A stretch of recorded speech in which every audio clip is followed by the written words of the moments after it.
Welcome to Sravani's media. కలియుగ ప్రత్యక్ష దైవం శ్రీ వెంకటేశ్వర స్వామి కొలువైన దివ్యక్షేత్రం తిరుమల.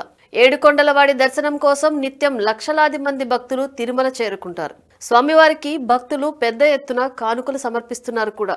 స్వామివారి ఖాతాలో వేల కోట్ల విలువైన ఆస్తులున్నాయి. నిత్యం 70,000 మంది భక్తులు శ్రీవారిని దర్శించుకుంటున్నారు. వీరిలో సామాన్యుల నుంచి వీఐపీల వరకు వస్తుంటారు. ప్రతిరోజు ఉదయం ప్రోటోకాల్ దర్శనం చేసుకునే వీఐపీలకు రంగనాయక మండపంలో వేద పండితులు వేద ఆశీర్వచనం అందిస్తారు. అలాంటి వారికి స్వామివారి ప్రసాదం శేషవస్త్రం బహుకరిస్తారు.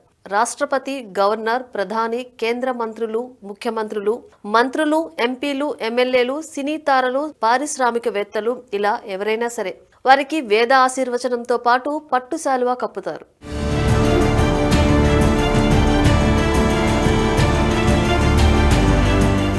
తిరుమల ఆలయ పవిత్రతపై ఇప్పటికే ఎన్నో దారుణాలు వెలుగులోకి వచ్చాయి. తిరుమల లడ్డూ ప్రసాదం తయారీకి కల్తీ నెయ్యి వినియోగించారనే అంశంపై సిట్ అధికారులు లోతుగా దర్యాప్తు చేస్తున్నారు. ఇదే సమయంలో పరకామణి చోరీ కేసులో కూడా లోతుగా దర్యాప్తు జరుగుతోంది. $900 చోరీ చేసిన రవికుమార్ నుంచి ఏకంగా 14.5 కోట్ల విలువైన ఆస్తులను ఎవరు రాయించారు?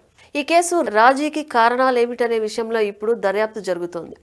ఈ చోరీ వ్యవహారంలో ఫిర్యాదు చేసిన రైల్వే సీఐ అనుమానాస్పద మృతి తర్వాత ఈ పరకామణి కేసులో మరిన్ని అక్రమాలు వెలుగు చూస్తున్నాయి.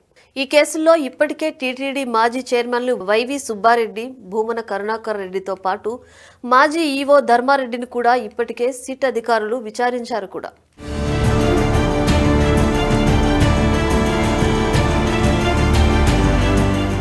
ఈ రెండు వ్యవహారాల్లో దర్యాప్తు ఇంకా ఒక కొలిక్కి రాకముందే తాజాగా మరో కుంభకోణం వెలుగులోకి వచ్చింది.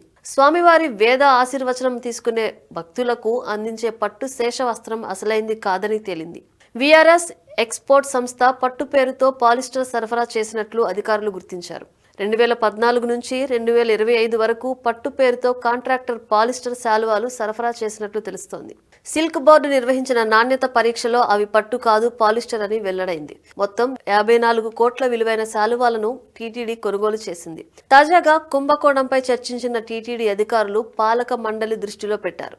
దీనిపై సమగ్ర విచారణ జరిపేందుకు ఏసీబీ విచారణ కోరుతూ పాలక మండలి తీర్మానం చేసింది.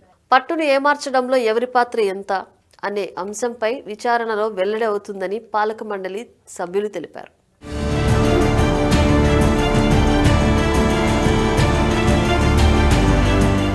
టీటీడీలో శాలువాల స్కామ్ బయటపెట్టింది తానే అని ఎమ్మెల్యే, టీటీడీ బోర్డు సభ్యులు జ్యోతుల నెహ్రూ తెలిపారు.